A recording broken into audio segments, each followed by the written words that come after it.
Hey everyone, welcome back to the channel.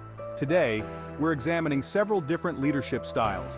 Whether you're a seasoned leader or just starting out, understanding these styles can help you find your unique approach and enhance your effectiveness. So let's get started. First off, what do we mean by a leadership style? A leadership style, sometimes referred to as an approach and/or model, is essentially the way a leader guides and influences their team. A style encompasses the methods they use to communicate, leverage motivations, and delegate. Each style has its own pros and cons. Experienced leaders already know that different styles are more advantageous in certain situations, so let's explore some of the most common ones. As we go, reflect on your leadership journey and what it might be like to experience each of these styles we cover. Please note, the following are presented in no particular order. Let's start with autocratic leadership. Autocratic leadership, also known as authoritarian leadership, is a style characterized by individual control over all decisions with little input from group members.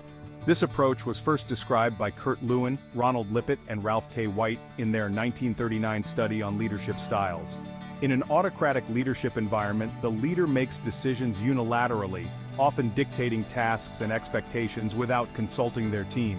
While this style can be effective in situations requiring quick decision-making or where clear, directive leadership is needed, it often leads to lower morale and reduced creativity among team members. Next up is democratic leadership, also referred to as participative leadership, is a style where leaders encourage group members to contribute to decision-making processes. This leadership approach was also described by Lewin, Lippitt, and White in their 1939 study. In a democratic leadership environment, the leader facilitates discussion and collaboration, often seeking input and feedback from team members before making final decisions. This style is associated with higher levels of team satisfaction, creativity, and commitment, as members feel valued and involved in the process. However, it can be time-consuming and may not be ideal in situations requiring quick decisions. Now let's talk about transformational leadership. Transformational leadership is a style in which leaders inspire and motivate their followers to exceed their own self-interests for the good of the organization or team. This concept was first introduced by James V. Downton in 1973, expanded on by James McGregor Burns in 1978, and further developed by Bernard M. Bass in 1985.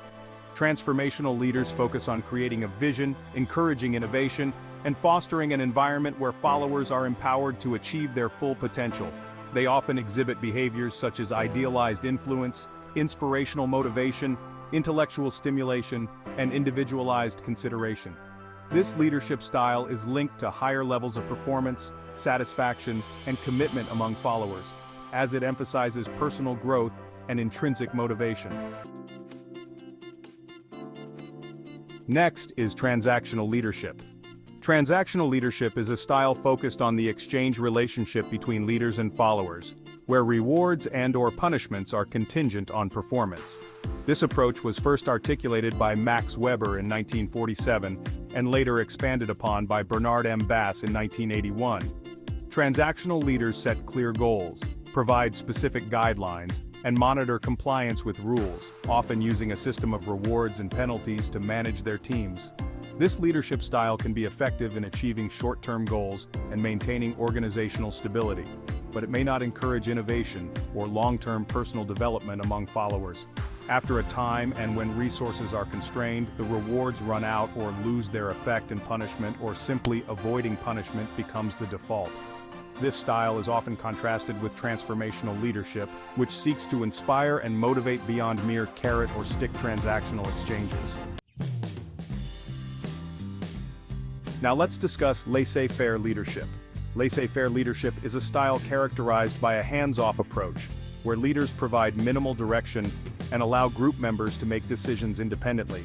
This leadership style was also identified in the Lewin, Lippitt, and White study. Laissez-faire leaders typically avoid making decisions, delegating authority to subordinates, and intervening only when necessary. While this approach can empower experienced and self-motivated team members, it often leads to a lack of direction, lower productivity, and confusion when team members require guidance. Laissez-faire leadership is most effective when followers are highly skilled, motivated, and capable of working independently. Another important style is servant leadership. Servant leadership is a style that emphasizes the leader's role as a servant first, prioritizing the needs and development of their followers over their own self-interest. This concept was introduced by Robert K. Greenleaf in his 1970 essay, The Servant as Leader. Servant leaders focus on empowering and uplifting their team members, fostering a supportive environment that encourages personal growth, collaboration, and shared decision-making. They exhibit qualities such as empathy, humility, listening, and stewardship. This leadership style is associated with higher levels of trust, engagement, and organizational commitment, as it promotes a culture of service and ethical behavior. Lastly, we have situational leadership. Situational leadership is a flexible leadership style that proposes leaders should adapt their approach based on the specific needs of their followers and the context of the situation. This model was developed by Paul Hersey and Kenneth Blanchard in 1969 and is known as the Hersey-Blanchard Situational Leadership Model. According to this theory, effective leadership depends on the leader's ability to assess their followers' maturity or development level, and then apply the appropriate leadership style, ranging from directing and coaching to supporting and delegating. Situational leadership is valued for its adaptability, allowing leaders to respond to changing circumstances and the varying needs of their team members. So, how do you find your leadership style? Start by assessing your strengths, weaknesses, and values. Indeed, there are many free and fee-based assessment tools available to help you in this task, but simple, honest reflection can also offer some insight. Consider the dynamics of your team and the specific challenges you face. You might even find that a blend of styles works best for you and your leadership environment. In closing, we explored various leadership styles, each offering unique approaches to guiding and influencing teams. Awareness is key. Understanding the many different leadership styles can help you become a more effective leader and ensure a more positive environment for your team. Thanks for tuning in.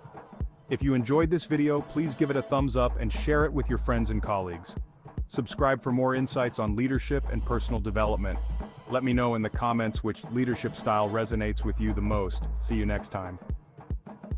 If you're curious and want to read more, here's a list of references consulted in the video. Thanks again for watching.